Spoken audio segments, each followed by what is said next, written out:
Hello,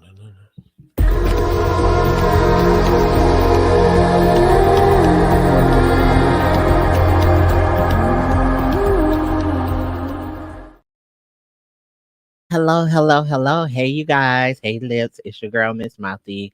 And if this is your first time tuning in to the Miss Mouthy podcast, this podcast is all about the narratives and experience of trans and non binary folks and the allies that love and support us.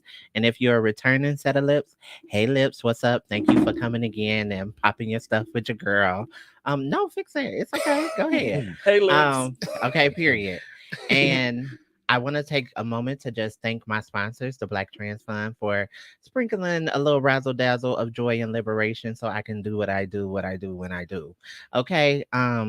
Getting into this week episode, I think it's so exciting because if you're in Detroit and you know anything about hotter than July, then you know this is the weekend where things really get hotter than July. And so I wanted to call this episode Reclaiming My Time. I think it was just a great fit on really the conversation that's gonna flow. And my two special guests today, not only are they like iconic or even will you say legendary, but they are just really doing their shit when it comes to the work that they're doing in the community, but also making their mark in ballroom culture. So, special guests, can y'all introduce yourselves for the people? I guess I can go first. So my name is Keith Hughes, also known as Legendary Keith Basquiat. Born and raised here in Detroit. I've been a part of the ballroom culture for actually this is my 20th year. Oh, I started in congratulations. 2003, Period. so this will actually make my 20th year. I have been working in the realm of public health since 2006. I started off with the empowerment group called the Rec Boys. Oh, period. Yeah. So, we did a lot of groundbreaker things along with Young Brothers United. Moving on, I continued working in the field, working with AIDS Partnership Michigan, now a Unified HIV Health and Beyond. I transitioned out of that to go currently work over at the health department as a senior public health educator with the HIV epidemic initiative. And I'm also the president, the president of the Black Trans Advocates Network. I'm fully aware of like a lot of the disparities that's going on in the community. So I like to make sure that a lot of the work that I do is grounded or centered around Black folk. Yes, thank you. And to our second special guest. Ooh. Okay. Ooh. Is this bitch recording? Hey, everybody. My name is Frank Hope. He, him, his. Okay. We doing the pronouns. Yeah.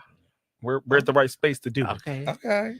He, him, his. My name is Frank Hope. Most people know me by legendary Jupiter Balenciaga X. I gotta put that in there. I gotta put it in there. A lot of people do know him as a Balenciaga. Because I was on the show Legendary as a Balenciaga as one of my stamps. But I am known now as just Legendary Jupiter, 007, Juicy. Yes, Juicy. Juicy. You say not too much. Not too much. But I have a lot of crossroads. So I do sit on the board of directors for the Ruthella Center. This is my third year. I am the program chair currently. I was on the show Legendary for season 2 for the House of Balenciaga. We were the finalists. Unfortunately, not the winners. But so close. We was in the finals. Yeah. And then professionally, I am operations manager for Strategic Staffing Solutions for about 5 years now. And then for a nonprofit standpoint, I sit on the board of directors for Ruthella Center. I've been a part of the organization for over 10 years. Yeah.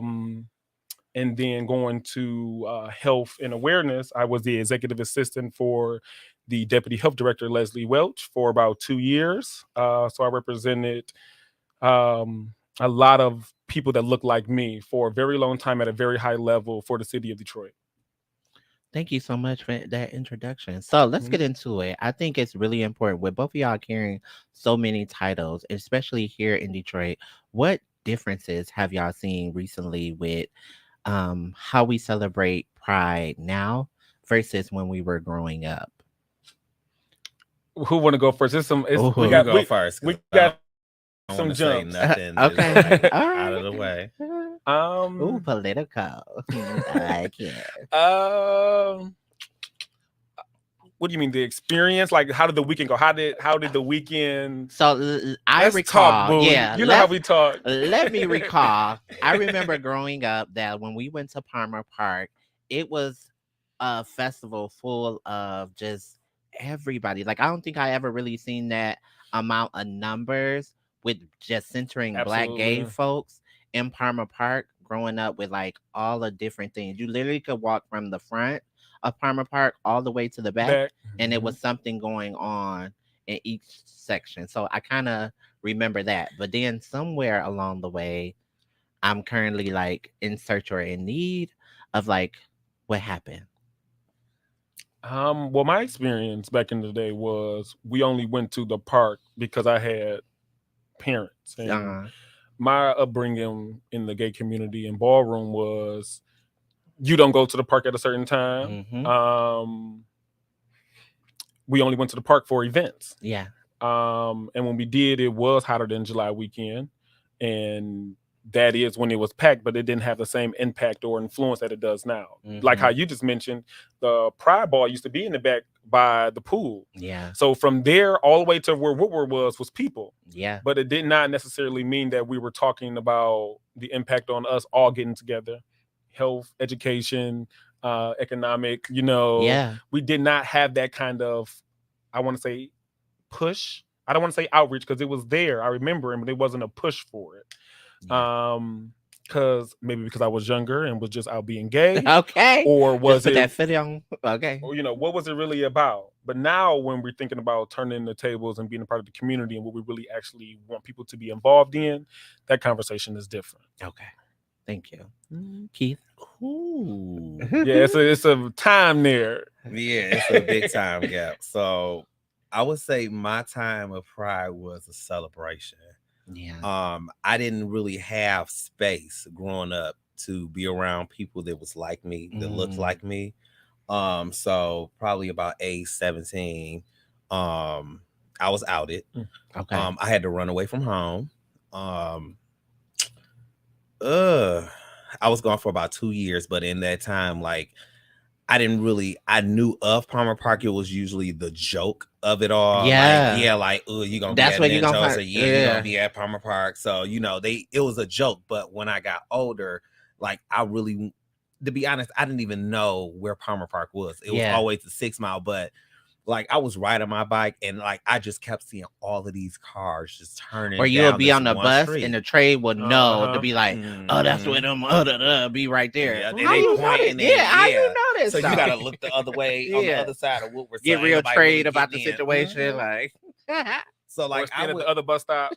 yeah. so like I literally have rolled down Covington. Like I rolled down the street and like it was just like the whole street was packed. People Mhm. was outside in the middle of the street. Like, and I don't even think it was Pride at that time.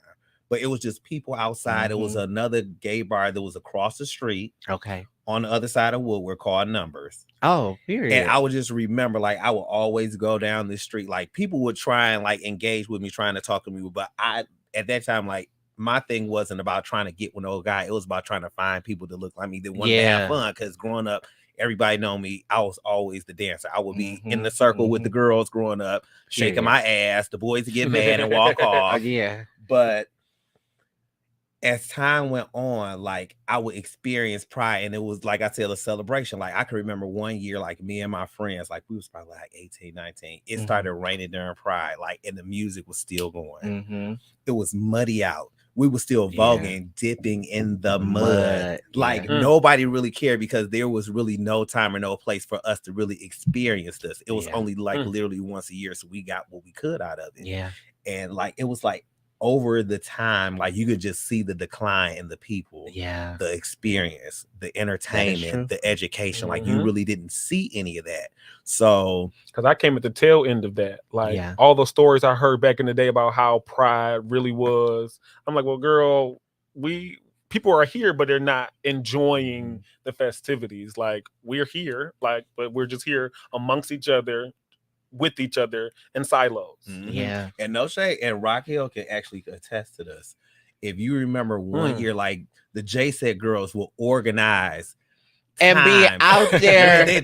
They will be in organized outfits. Yes. No The shade. boots. Yes. Maybe the And same everybody will hairstyle, follow. and they will be marching like you would have to clear space. Them hoes will be marching and everything. And like, practice all year round, just leading up to Hotter Than July, and just doing the most. And like, there was not just like one or two teams that you like. It literally was like 5 to 6 teams that was coming for your ass. it was a thing. All like, of them was good to get the trophy. Like, it was a whole thing. Yeah, it was. And at that time, like, it was a competition between Vogue and J7. Like, when J7 hit Detroit, like, it was a thing. Like, it wasn't no Vogue. Like, everybody wanted to J7. Yeah. It was a real big thing. But y'all know what was my J7 name? They used to call okay, Mouthy memory. Okay, they used to call me Chunky, because I used to always have this chunky Hershey bar every practice, the little 4 square one with the raisins in it. And I was like, and Ken was my captain, and I used to I don't even want to do this shit. I was only doing it for my best friend at the time.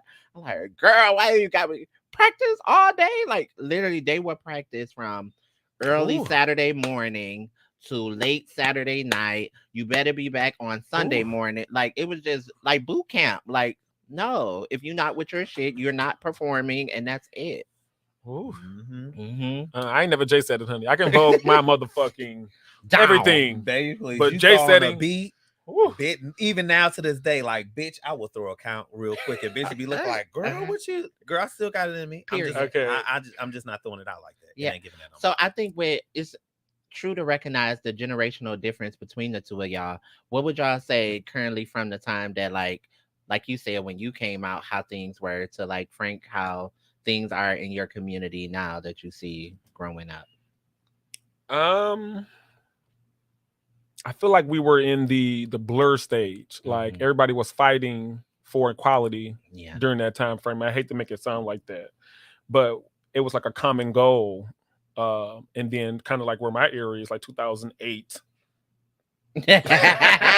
you know, coming out ish, to at least 2016, it was always an incident or always something violent or something that like every ball we went to was a fight. Like they stopped having balls because there was so many fights during the time. We went to the Midwest Awards Ball like 3 years in a row and it was always a fight.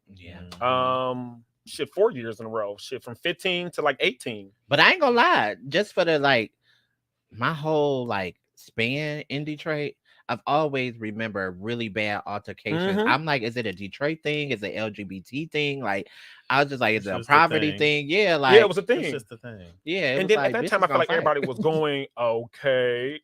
But to be honest, like in this day and age now, like the fighting that the girls doing now is nothing like it used to be then. Like they at would the square post, up. like at the post, like that is like a historic landmark for this community as far as ballroom. Like 25 years, like this is like the staple location where ballroom was created and started at. Because now it's getting dangerous. It's getting to the point where like people are getting ran over, people are getting shot, stabbed, and it's just like, what happened to the one-on-one where it'd be like, okay, I'm gonna get my ones with you. Generational thing. Yeah, but to be honest, even like in just being all fair, like even back then it wasn't like one-on-one. It was not like I would be at the post in the parking lot. Like I've watched the trans women snatch the tray and the fish out of a pickup truck and beat them up and stomp them. I watched the trans girl punch the fish in the back of the head and knocked her out in the middle of the parking lot at the post. Nobody did nothing. Nobody did nothing. And it's like, it was always a fight or something, but it didn't take away from the movement. Yeah, like people still had a good time, but now it's like the fight is taking over the good time. Yeah. Where was that place that was right there on 6 Mile where people used to hold the balls? Was it the something gallery? Was it the Tangent Gallery? Yes. It used to be Regine's. Yes. I remember before I knew anything about ballroom. I just remember late at night when I used to go to that Coney Island that when you walk past there, the music would be so loud and it would be so many Mhm. cars right there. And I used to be so terrified of like walking by, but I Ooh. used to be so intrigued to know what was going on inside of there. I'm like, what the fuck are they doing? Like, But you know what? It was another place that was like that. You sit on Michigan Avenue called 1X. It really? was like that was I used to get Ooh. hyped up like every weekend, Ooh. Saturday night. I had to be there because even if I didn't go in this warehouse, Uh-huh. as wide as you know where Michigan Avenue and 96 is, like that bridge to go over, Yeah. that's close to like literally right where the place was. That whole block would be packed. Like I didn't Damn. watch fights break out in the middle of Michigan Avenue. The whole traffic stop. Will be. So let me ask you this because with you having so much of a background in community organizing, I've really remember growing up where there was so many different organizations and programs that I could go through throughout the weekday. Like I literally could plan my whole schedule around like, okay, I'm about to go sit at this group. I'm about to go over here. Is this to do? What do you think happened? Do you think it's a funding source or shortage that kind of Mm. alleviated with people not having as many programs? You know what I mean? Like you could go on the east side of Detroit on Jefferson and be in a program. You could go to Ferndale, you could go to Detroit, Highland Park. Like there was a lot of LGBT programming and then okay, like a Zip. typus. Snatch back.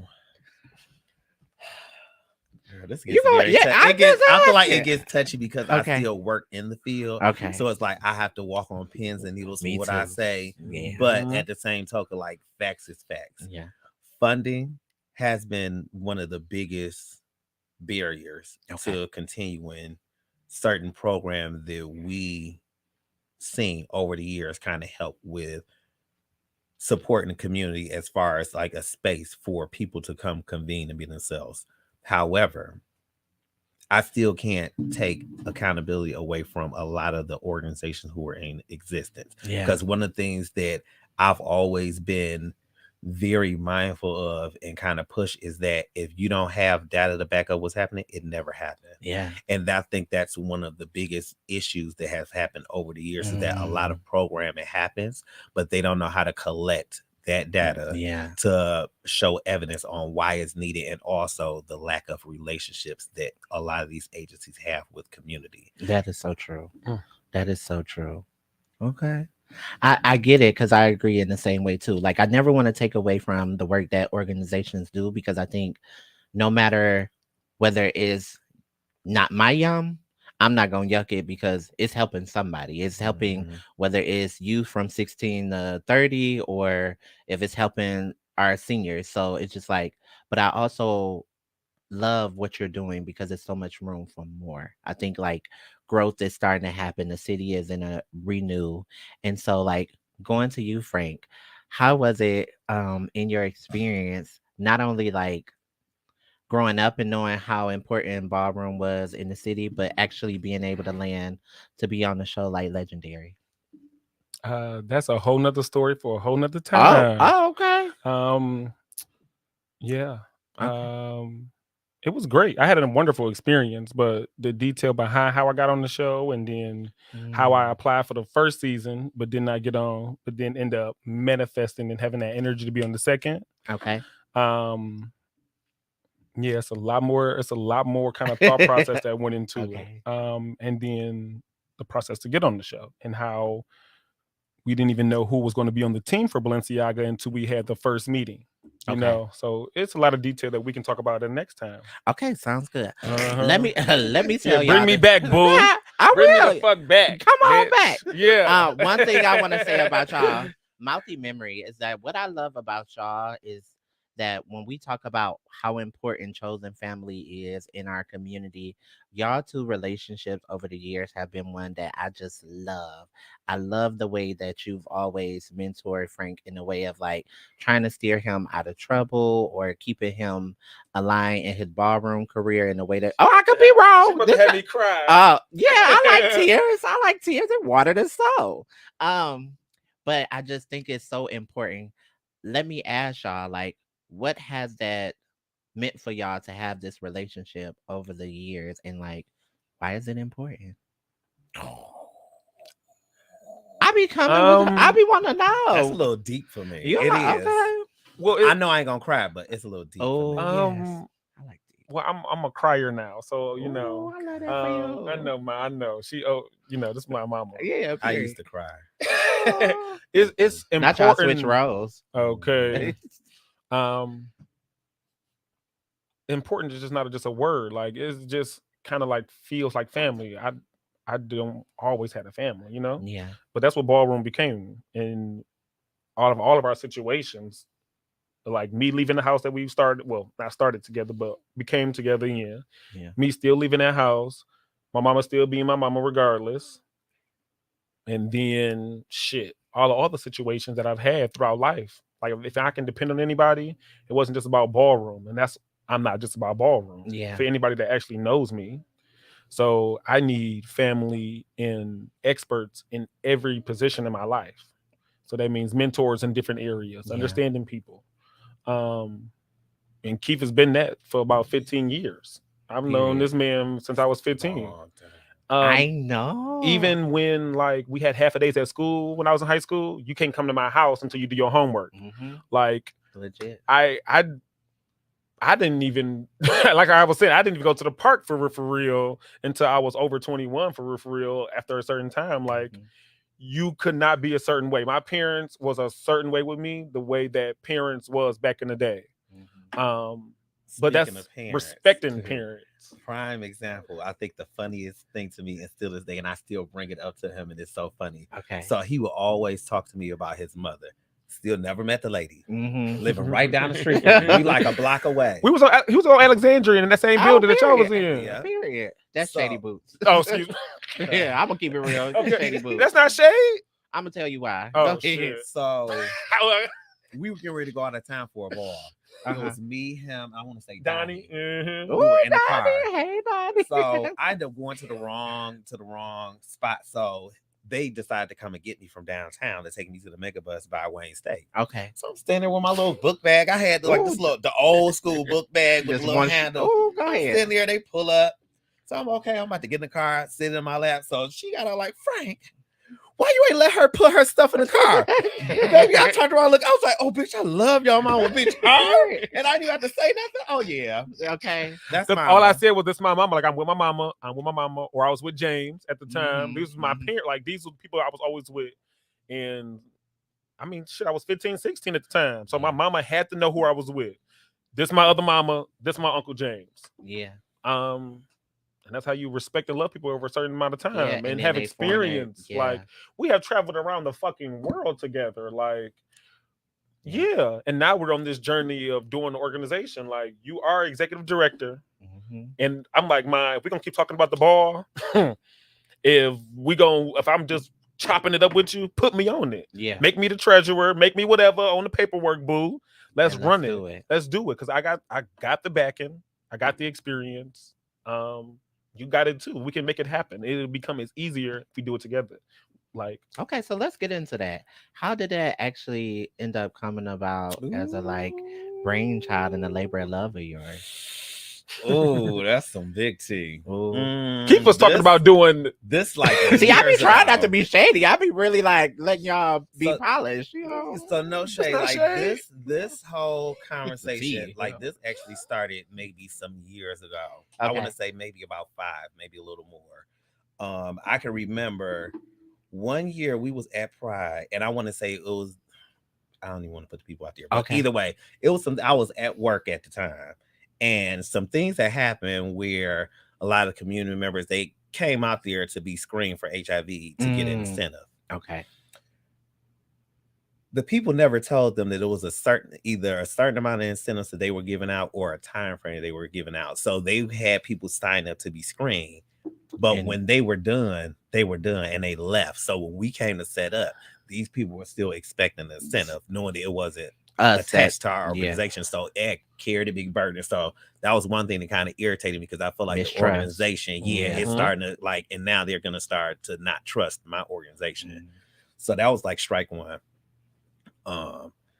Later that day, me and another person, we was kind of sitting talking, and he used to in the past used to help with Stuff. the pride, yeah, back Yeah. then. And like we were just kind of sitting and talking, and maybe it was just he was in his feelings, but he was like, "This is horrible.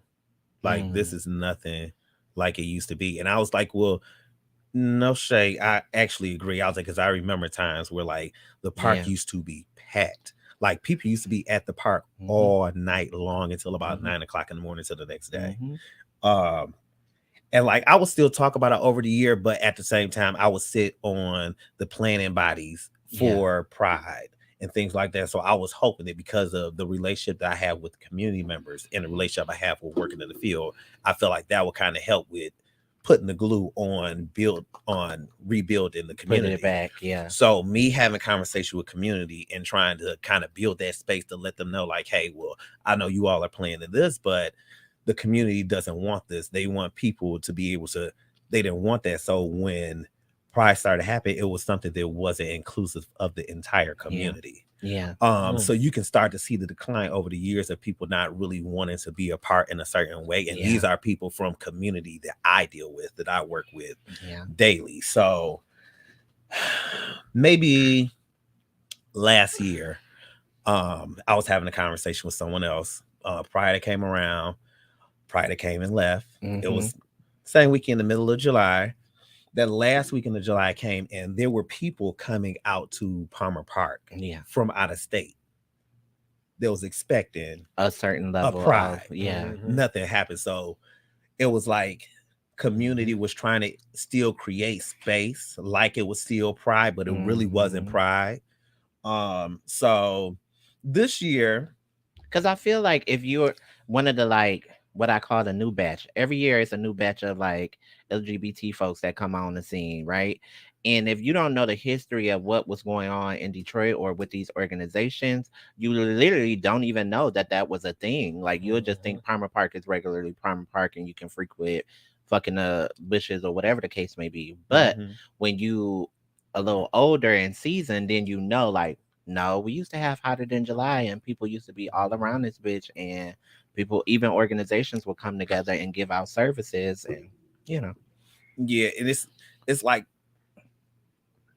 last year, like I had conversations with quite a few people, and they're just like, well, maybe next year we can try and do something like to kind of keep that spirit. So like I think this year we was kind of hoping in a yeah, wheel, like, okay, well, we gonna kind of get back what we and it really didn't come to happen. fruition like we wanted it to. So um like I said, I work with the city of Detroit with the health department. Yes, We're partnering with the state of Michigan and the HIV epidemic initiative.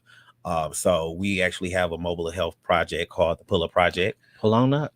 Okay. So yeah, we work with like nine different organizations and maybe two or three healthcare providers that are providing immediate services out in Palmer Park daily. There's an actual calendar where you can kind of go see what What's organizations will going be out on? there. Yeah.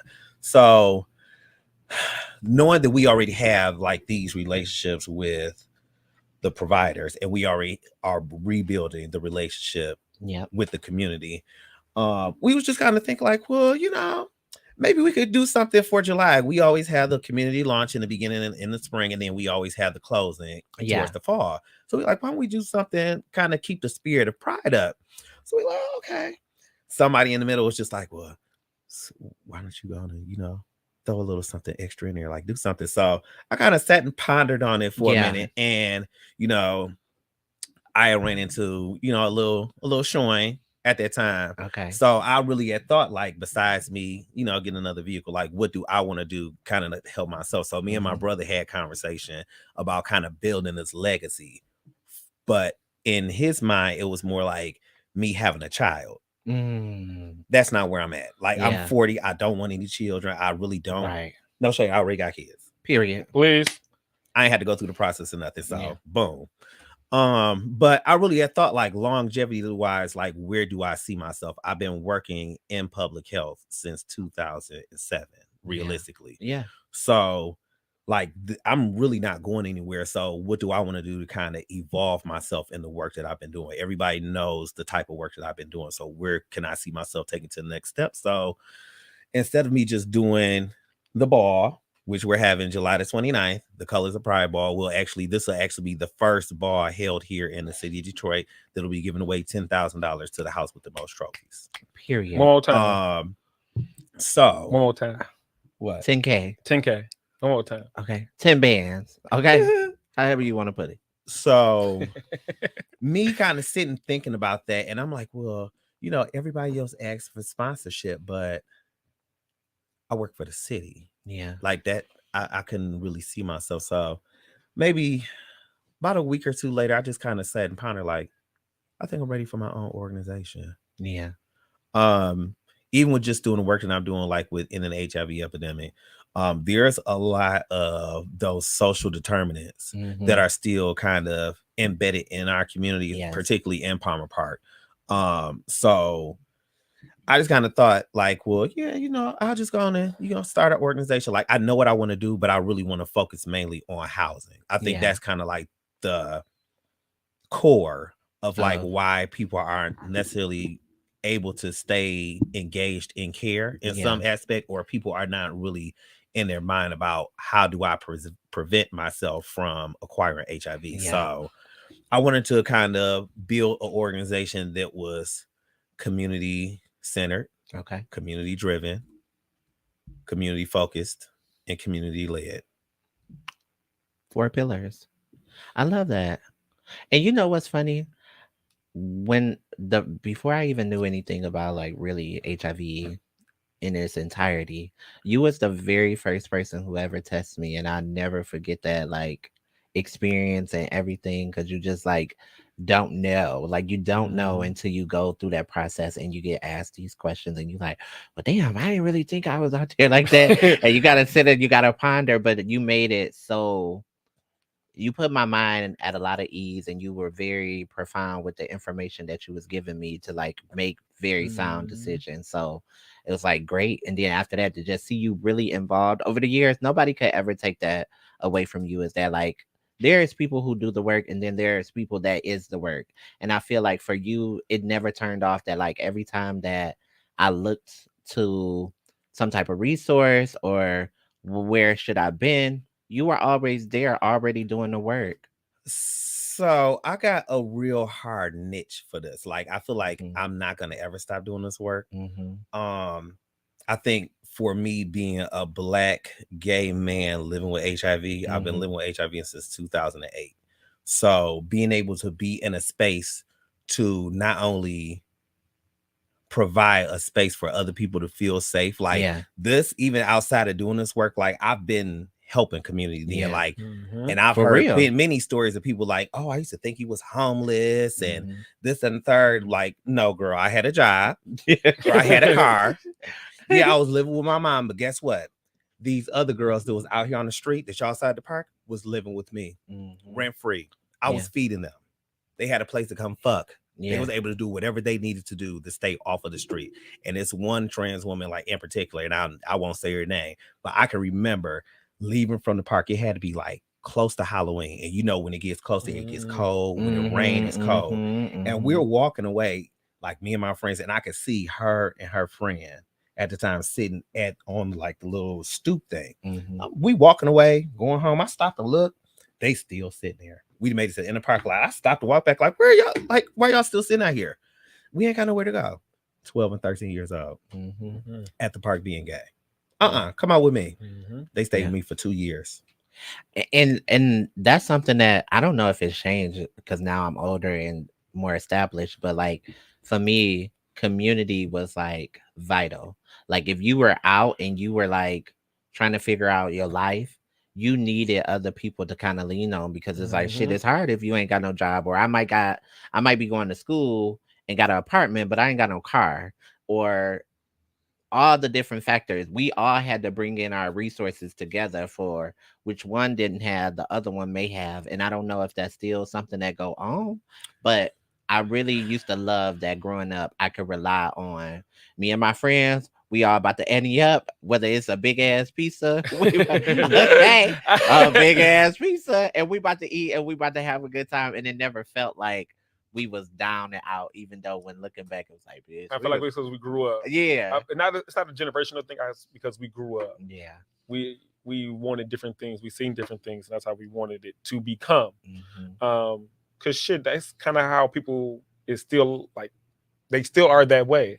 Cause when I see like the younger gays now, I be like, girl, y'all all in the same room. Like me and my friends, we would do that now, but bitch, like we're going outside somewhere. We're not gonna just all sit in the room all day and be on our phones. Like that's just not what we do Late. anymore. Yeah, Yeah. like Stupid. we're not doing it. We can go find something else better to do with our time with each other. Yeah. But back then it was let's just all sit in the house and either play cards. Like we skipped two generations with spades. Mm. Real shit. Yeah. Do they even know about They- Shady Hearts? No. No. No. I'm not saying we said it. I'm just Well, saying. Shay, Now that's they the game you they should have will played. never know. What's the game you want to play? They'll never know the Ooh. real game of Shady Hearts. Uh-huh. They know Okay. what is created now, but Yeah. like one of my friends to this day, like Michael, this person has an actual like commercial saying like everything, like, Advertisement. and he'll say it like fluently, no problem. Like he didn't stay and practice this. Yeah. Like, and I Ooh. would look like, oh, bitch, it's about to go down. Yeah. Yeah. It is, but that was back in the area, like, and I've heard somebody say it, like, in this day and age, in this generation, a lot of these people are so Soft. sensitive. Mm. Or I guess sensitive is a better Yeah. word. Very Yeah. sensitive. Like I can remember, like we would sit around the table and play Dirty Hearts, and we could sit and expose Right, Dirty the Hearts. girls' dirtiest secrets. Well, we call it Well, Shady that's because Heart. you Yeah. see the gap, yeah, right? Yeah. Mhm. like it, like we used to expose the girls. Yeah, like it used to any get- tea that we would have on the girl, It get that was the nasty. time where you can. That's spill the it. rule. Yeah. But guess what? At the end of it all, We we still still girls. at the end of it all, and we sit up laughing about it afterwards. Yeah. Like, girl, you said you want to say, girl, Like, you should have bitch, you played. told my tea, and I Mhm. told you don't Yeah, tell like, nobody. I mean, we played. It was a good host of games. I feel like it was what brought us together, but it also brought us apart. but sometimes you needed to The- wake it the up. Them, genera- brought the- them. the 'Cause- y'all 'cause generation, and Some Excuse girls me. was here and they needed to come down here a little bit and be No humble. shade. Like, no, bitch, I know this about you. Like, stop you playing with sitting- me. okay. Yeah. and back then we knew how to make the glass shatter. Mhm, We didn't mhm. make it break. Yeah. It was a difference. We know how What's to make shatter y'all and glass. break? You know what shatter is. You know when the glass crack, it's cracked, but it ain't broke. Mm. It was giving that. And broken and shattering is what? Because I feel What's like the analogy different? Broken is broke. It's the fail. Shattered, you can see the cracks. It's tiny. Oh, shatter see is the it's still cracks. there, but Yeah. it's cracks. Okay, I'm Mhm, thinking it broke on the mhm. ground. It's a whole bunch of pieces. That's smaller. yeah. You can now see the I'm imperfections. so done. Oh Lord. That's what. It's But no, giving. and that's a great point because now in today's society, you can literally get canceled for anything. Like Mhm. any little thing is just nope, we not fucking with it. So what made you kind of like decide of the people who in which you wanted to be involved in this Black society group that you got? So, so one of the things that I wanted to keep in mind when I formed this organization is that it was inclusive of everyone. I want to make sure that each spectrum of the community will be represented. Even over the years, like I tried to support and help the trans community, Mhm. and I will always hear, "We don't want you at the table unless we're here," or "You can't speak on our behalf unless we're there." And like even back then, I will always say, like, that's some bullshit. Like I understand where you're coming from, but at the same time, just because I don't look like you, don't mean I can't be an ally of yours. Like Yeah. I don't need you at the table with me to tell you about experience that I've been experiencing or I've been seeing before you became trans. Mm. And it's no shade. And I think that's the thing. A lot of people, I always tell bitches, we can run the conversation. I think sometimes just people being uncomfortable with honesty and like my interpretation of what may have happened will make people be so uncomfortable. Like you said, having that Mhm. conversation about just because you trans and I'm not of your community, I can still speak on my experience. I still got sisters and probably a trans mom somewhere. Like there is something that I've gained from being in this community over the years. So, and I got your best interest at heart. Right, we're part of the same community. I think people miss when intentionality is at the forefront. That's what's missing. What's missing. And I think my thing with even saying that is that if you feel like I shouldn't be in this space for you to speak, to support you, where your other sisters at? Where are the other elder trans women at? This should be up front speaking. I don't see them. Yeah. And been saying it. Because even now, like the word community for me it's different. It's different than like we throw it out all the time when I used to sit on the community now looks different. It's about the people who love and invest in you and like really have your best interests at heart. Just because we share the same like intersectionality does not mean that you're my community. If I feel harmed every time I'm in a space with you, if I don't feel loved or seen, you're not my community. No different than family. I'm But not gonna. community is also given the idea that it's a larger group. When I think intentionally is like me going into breaking bread with somebody. And if we're at that table and we cannot have conversations open and honestly, that's where I feel like, well, now we're not a part of community. Community as a whole is understanding everybody's crossroads and how we do meet and how we do actually it do. It reach. Period. But that's how Give I it to think me. of community, because like you said, community is a very wide spectrum term that just because we are she speaks. You might get might a have little to- bit. Yeah, you might have to lay her la. girl. Yeah. But Yeah, yeah, me, girl. that's what my thought process is behind it though. Yeah. And to you, Frank, let me say this. Us growing up, you were the first role model that I had of what a male was supposed to show up. Like when I thought about starting my transition, just how you like cared for me and like made sure that I was safe in all realms. Like even when I decided to like transition, right? I didn't have a vehicle at the time, and the doctors was playing in my face. We literally had to drive me all the way from Detroit to Ann Arbor to my appointment all the time just so I could get care. I will never forget that. I value you for like taking that time off, making sure that I made my appointment. Those type of things. When I think about community, that was a reflection of that. You know what I mean? Or like hell, whenever, like whenever I just needed him, he was there. And like, I don't know if a lot of women have that, but it is very like vital and it's essential for gay men to show up for women in a way and vice versa. I think it's important too in spaces where we have our like feminine energy and we can like let the trade simmer down to not play in our boys' face.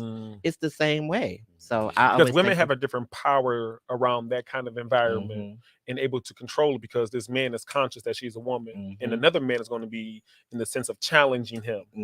And that's where power play and ego and this masculinity that everybody tried to, appear as.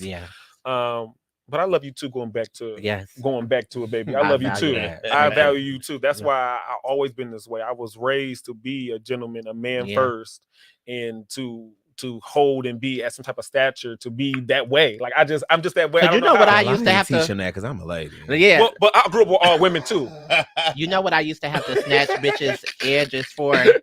People would see Frank and they would just be like smitten, like, oh my God, woo, woo, woo. And that's they should.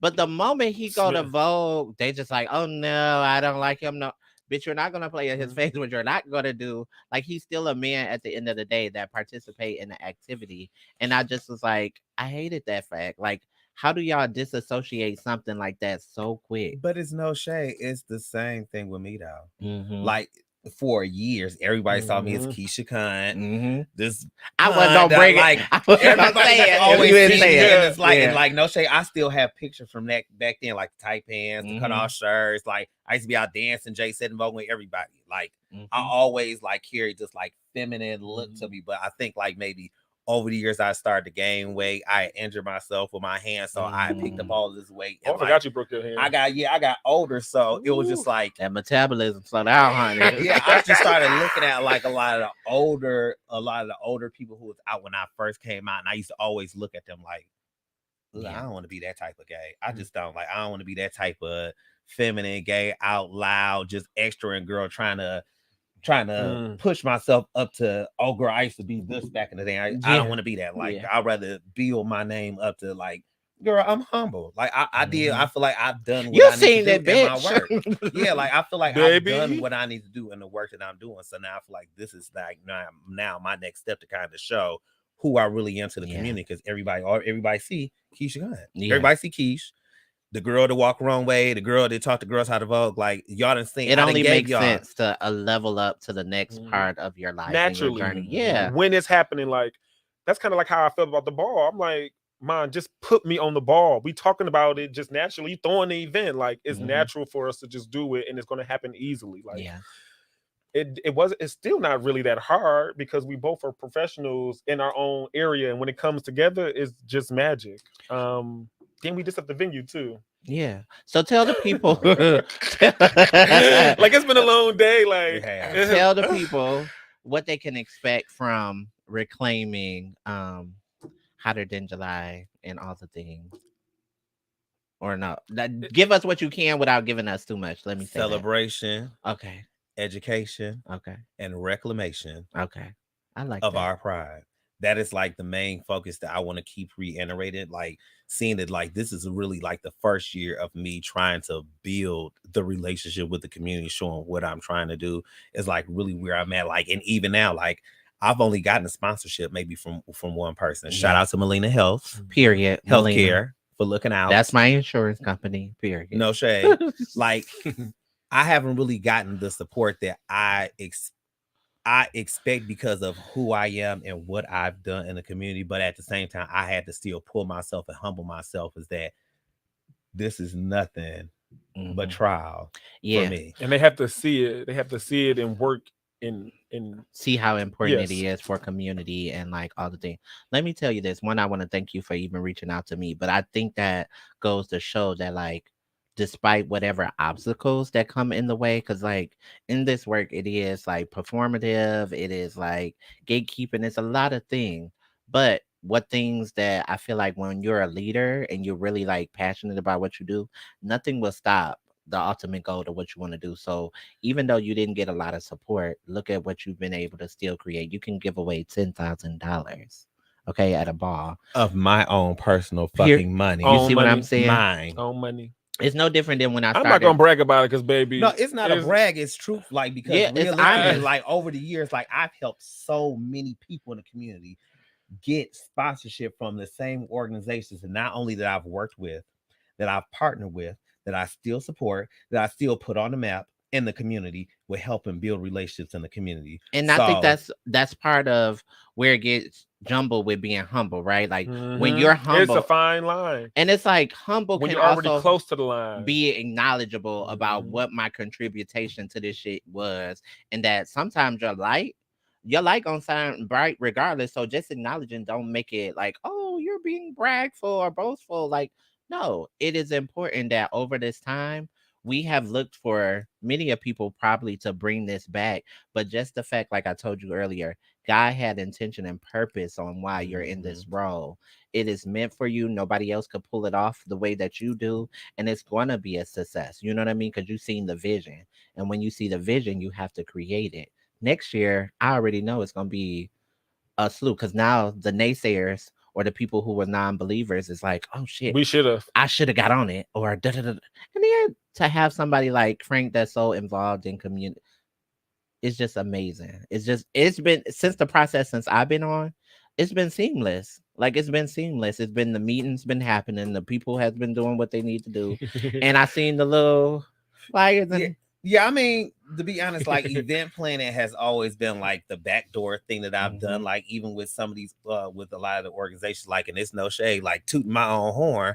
I was one of the first people to throw a goddamn ball for Holler in July 2007, and it continued on for years until And COVID if we hit. don't know Mhm. our history, I feel like it's a erasure that's going to happen of Black LGBT culture here if we don't know, especially with like gentrification happening and just times and development happening where people forget what contributed and what leaders in our city look like. Mhm. So like one of my biggest things is archiving our history, right? Like for you to be able to say that, I wouldn't have been able to know that. Like I was too young. But I'm glad you could give us those like highlights of what you brought to the city Mhm. because it was important. So when I people agree. think about balls now, And the you first can't Pride ball at the you get what I'm park, saying? like everybody, yeah, that was the highlight of Pride It really at Howard was. in July was the ball. And that's And really it took a lot. Like Kevin, just fact, Kevin was at one of the first balls years ago. Like, and Kevin never ever came to the Midwest ever for a ball, and for it to be during Pride and not actually at the ball during Pride, but during the daytime part was impactful. Like people really had like nostalgia feeling. Like people are nostalgic about Kevin and Jack and people that was really back in the day, like back in 2008 and 9 when Selvin came for a ball, it solidified the ball. Mhm. Those was like, well, I also kind of always just feel like it's a generational thing because I appreciate ballroom differently than people in generations now that appreciate ballroom, Yeah. because you have to really work and earn to obtain legendary status. Or But I mean, even with saying that, like you still, when saying that, you still have to keep in mind the generation that we're living in now of ballroom. Like, Mhm. and that's just only me saying it and just being honest. Like, there's not many bars that I can really sit and say that I've actually went to. I've had a good time. Mm. I've got my money's worth. The ball Mm. finished. They've given all their money out. Yeah. And it wasn't no fight. And that's honest to say. Yeah. That's Like, it's honest very to hard. say. And like, I've wasted coin Y'all look. going to a bar. Y'all look. Like, it's no shade. Like, it was a bar that just happened in Dallas. Whole little fight, whole little altercation broke out. They shut down the bar. I wasn't too mad about it because I've never been to Dallas before. Like, I was still mad that I didn't get to walk, but like the fact that he even stepped forward, like, I apologize for this to happen, but we're gonna continue on with this ball October the 1st. Guess what, girl? My ticket already sitting. Period. So Jupiter, you made a really good point about what it is to reclaim your status at a certain point in ballroom. Do you think it's because it's popularized now that's why everybody is kind of taking this shun and this like to ballroom and like In terms of status, yes, Mhm. because legendary status is not as respected as it was back in the day because it was not as many legends. Mhm. But that's also our fault in ballroom and our leaders before me. Let me just be frank about it, Okay. because there was a very long gap where people in the Midwest specifically did not get deemed. And now they had to back deem people, like backpack, they had to back deem people. And then now that you got back deemed and bitch, you ain't walked in 3-4 years, now your status is not validated because you have not shown why you should be legend in these 4 years that all of a sudden now you're legend. And you getting deemed in a generation where you really haven't made a presence for this new generation to acknowledge who you are. So now, like, everything looks sketchy. Yeah. So now it's like, well, status really doesn't mean anything. So now the newer generation is giving. Because I worked my I can ass be legend. off of mine. Yeah, Yeah, bitch. you just came in the game like whatever. I can remember ball, Sophia Darion, the Darion House Ball in Columbus, bitch. Probably when all the visas were pink, Selvin split the ball up by his words: work girls versus the rest of the girls. The work he had girls two separate versus lines. The girls. Yeah, there was a separate line that he had battled the work girls. The Baby Hurricanes, the Paris's, Hershey, Evisu, Alana, Lollipop. Come on now, ma. But like it was like the girls of the girls. Yeah. And mind you, like they had the girls, like they had them sprinkled out around the front. But no shade, like I appreciated him doing that because I feel like that it would have had to make them girls really work a lot harder to get back there with the work girls. Yeah. And like you can see it, and like Absolutely. I think in this generation, the girls can't take shit like that. Yeah. They're gonna get mad, they want to fight, they want to read. Yeah. No, but at the same time, just like you said, we gotta blame the leaders. Yeah. Y'all letting a lot of this bullshit slide.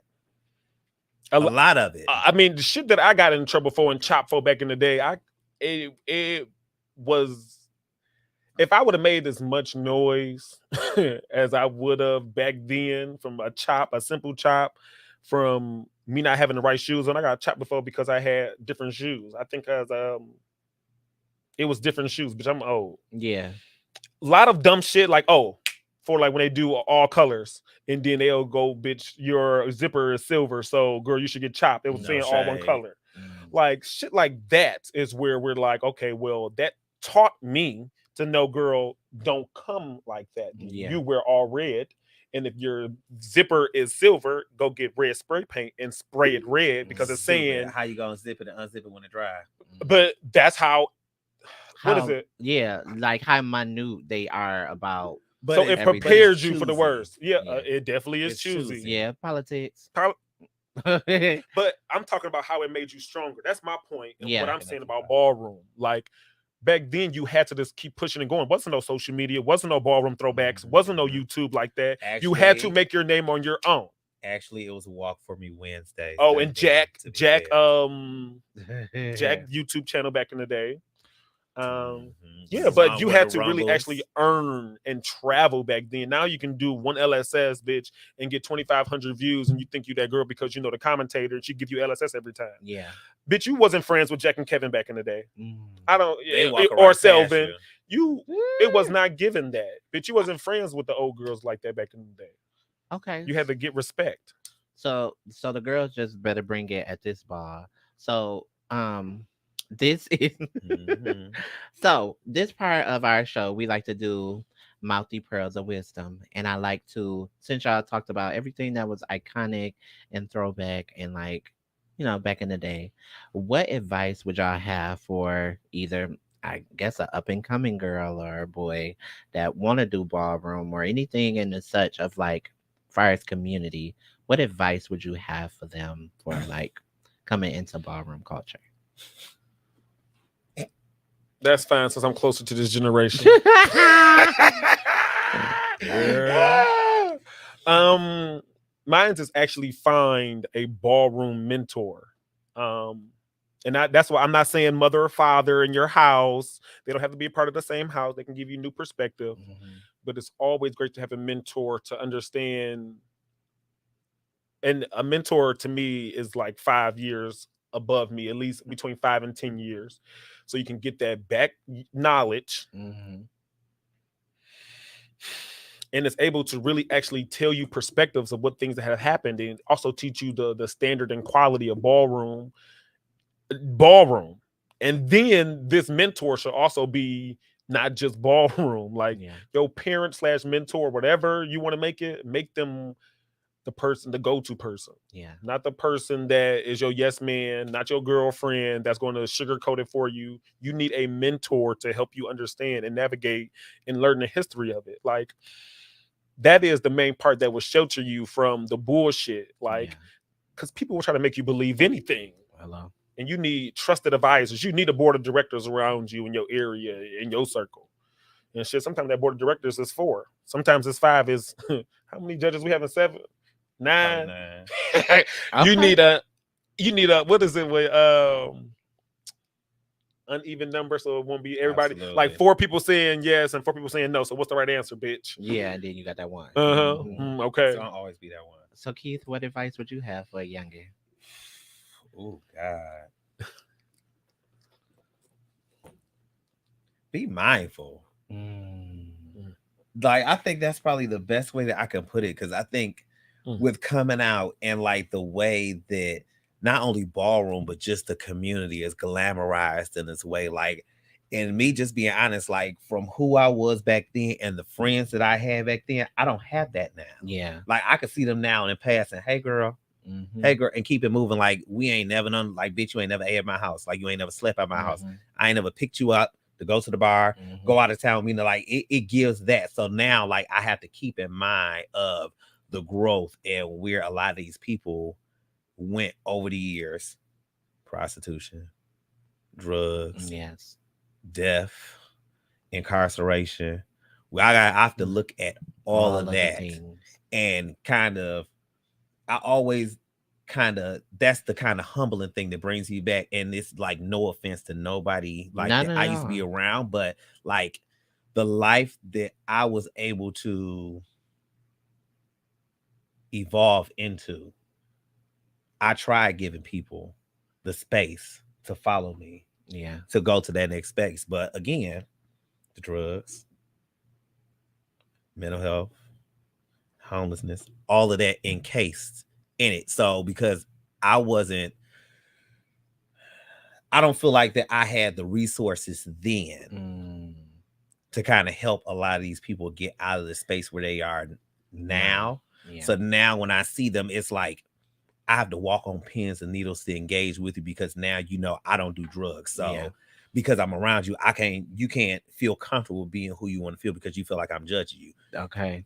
That's not none of my problem. It's not like What you do don't make me shit. yeah. So Okay. like the only thing I like, if you know who you want to be, don't get sucked into bullshit. Yeah. Because it's definitely like knocking on your door. As soon A as you see that, vortex. as soon as you see that flag, trust me, they sitting waiting. Yeah. They're waiting. I think so. I can't speak much about like ballroom, but what I can say is about like just being a young person trying to figure out who you are, more than anything, I would say like always allow yourself discernment to know exactly who you are. And even when you unsure, go back to your core. And sometimes that can look like your mom, your dad, the closest friends to you, but ultimately that voice to yourself will be your determining factor. Like I just remember times in which I was unsure of, did I want to start hormones? What it was gonna look like? Who's gonna accept me? But ultimately, it was my journey to start and not needing anybody else validation. And even the type of woman that I am today, I know that I'm not the cat's meow, but I'm very happy in my lane and what I've accomplished. Just being true to myself and being able to develop a platform for my community to be able to come and talk and be authentic. I'm not a cookie cutter ass bitch. I'm not that.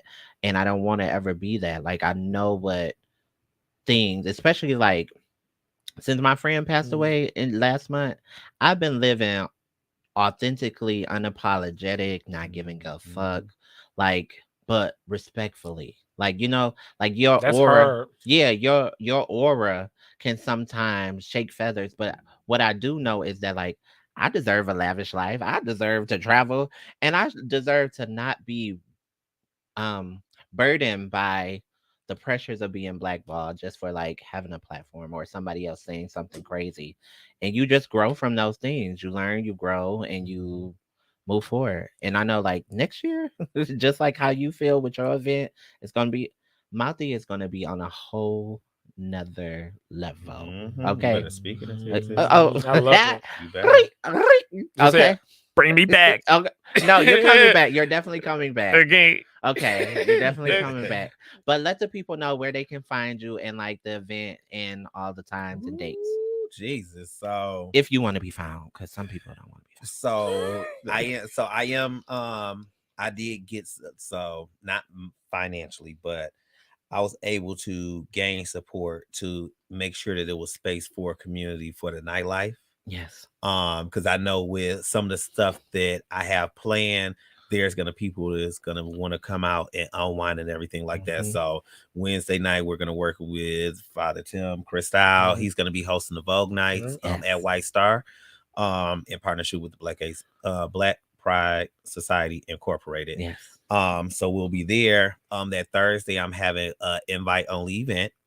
It's gonna be kind of introducing individuals from the community that I look at as either positive leaders or have some influence in the community. I'm going to introduce them to the organization and my intention with creating this space for community to kind of lead what they see for community to kind of help build a healthier and safer community. Yeah. So that's going to be Thursday. That night working with Caleb Garcon, Caleb Howard. He hosts every Thursday Deep Sugar at Minjo's. So he's gonna be $5 hosting cocktails. kind of like a mixer for us. So if y'all want to come out afterwards, y'all could come meet and greet. Y'all have a conversation with us, trying to figure out exactly what we're trying to do with this organization. Hopefully we can gain some extend some olive branches for support and building a better organization. That Friday, which is kind of like where it all started at. Yeah, the like I said, the Detroit Health Department and the state of Michigan's EHE team formed a mobile health initiative called the Pull Up Project. They'll be having Pride at the Park at Palmer Park, Friday, July the 28th. It's the day before, from 3 to 8 o'clock. So make sure y'all there. It's going to be a lot of fun. A lot of people there. Miss Mouthy will be there running her mouth as always. Having a conversation. We're playing volleyball. Oh, very much so. That night, Bub and his entertainment company, they'll be hosting an event at White Star again. They're bringing Lit Fridays. What's I can't get her name. She's a Garcon from the South, from Miami. Ambrosia. No, it's not Ambrosia. It's Akasha. Okay, yes. Period. So she's supposed to be coming here performing. Y'all know I don't really listen to rap like that. So like me actually listening to her stuff, I was like, okay, that's a little vibe. That's okay, period. That's a little bop. Madhouse, okay. So she's gonna be here performing that night. That Saturday, Greek games and athletes. So it's gonna be kind of like a fun activity day that Sunday. So if community kind of want to come out, unwind, have fun, do a little activities, have fun, they could come out. It's gonna be from 1 to 7. After that, it's the Color of Pride Ball, house with the most trophies, $10,000. It's gonna be at the Compound Creative Studio, which is on Stansbury. We just left from there. It's a real nice space. So y'all better get ready for that. Okay, period. You can smoke in the venue. We're going to have a food truck. We're going to have a very fab bar. The venue is going to be set up as a lounge area. We're doing special VIP tables. You know, I'm in charge of coordinating, of elegance. So don't call me. Okay. I'll be your point person, legendary Jupiter. I'm I'm the party person. I'm going to make sure the party is fun. Keith's going to do logistics. I'm going to be the point person doing the ball, running around. What is it? What you do at a hotel? Hospitality. Come on out. You know, we got to have all sides to the ball, boo. You know, I'm here to make sure everybody has a good time. Yeah, it's going to be real nice. And the owner is like, he's like surprisingly like he's very, very supportive. Like he used to go to like the Heavens Playground, nice, regimes back then. Like him and his wife, like they are real big house heads, so that all they really listen to is house music. So they used to go to the bars back in the day. So like they're real excited with this event happening at their space. They haven't really had any LGBT exclusive events there. So this is gonna be the first time. It's gonna happen, and that Sunday, period. Myself, Monica, we're gonna be hosting like kind of like a closing barbecue type of situation at the park. It's gonna be a real big picnic. Unified family reunion style. They're gonna be out, Port of Justice with their little gaming activities. The state of Michigan and CHAG, they're going to be there doing some testing and some surveys to try and engage the community. They're going to be giving out incentives as well. And later on that night, there's another event called Drag Me to Dinner. So there is some show. There's going to be quite a few big name community members that I know personally that's going to be on show there. So, you know, I personally have not been to an actual show since Diva was living here and Gayla Graves and, you know, all of them used to be on show. So it's going to be real intriguing for me to like really actually go and be at a show this time. So I'll be there. Okay. I'll definitely be there. Well, y'all know, definitely check them out. And so also just if y'all out this weekend, go support the Barbie movie to the bitch who I used to get all my ass whoopings for hiding Barbie out. So I'm definitely gonna turn up and just be dolled up all weekend. The purse though. That match my heels. Period. This is not a paid sponsorship, but Barbie, you know, all the things like my looks is. I just can't wait. But it's your girl, Miss Mouthy. Even when you don't see me, you hear me. Till next time. Bye. Aloha. Bye.